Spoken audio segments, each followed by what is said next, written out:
Dans cette vidéo, nous allons voir les fonctions affines. Une fonction affine est une fonction linéaire qui ne passe pas forcément par l'origine du repère. Une fonction affine est donc une fonction qui transforme x en ax plus b. Par exemple, f de x qui est égal à moins 5x plus 8 et g de x qui est égal à 7 tiers de x moins 13 neuvièmes.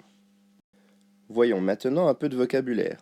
Dans f de x égale à ax plus b, on appellera a le coefficient directeur de la droite. Si a est positif strictement, la droite sera croissante. Si a est négatif strictement, la droite sera décroissante. Et si a égale 0, la droite sera parallèle à l'axe des abscisses. B est appelé l'ordonnée à l'origine, c'est-à-dire le point d'intersection entre la fonction et l'axe des ordonnées. Si b est égal à 0, alors la fonction affine est une fonction linéaire.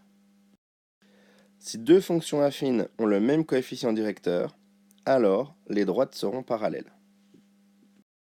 Nous allons maintenant voir deux formules pour calculer le coefficient directeur et l'ordonnée à l'origine lorsque l'on connaît deux points de la fonction.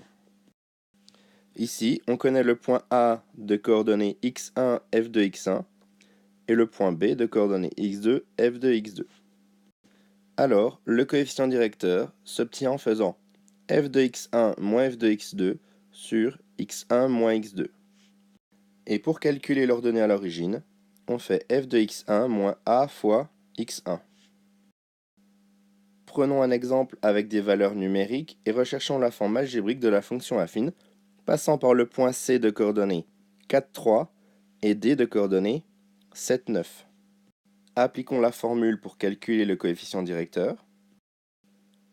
3 étant l'image de 4 et 9 l'image de 7, on obtient la formule 3 moins 9 sur 4 moins 7. Il ne reste plus qu'à faire les calculs et on obtient un coefficient directeur de 2. Appliquons maintenant la formule pour obtenir l'ordonnée à l'origine. L'image de 4 étant 3, le coefficient directeur étant 2, on obtient la formule 3 moins 2 fois 4, ce qui nous donne un ordonnée à l'origine de moins 5. On obtient donc la fonction affine 2x moins 5. On peut maintenant utiliser le point D de coordonnées 7, 9 pour la vérification et vérifier que f de 7 donne bien 9.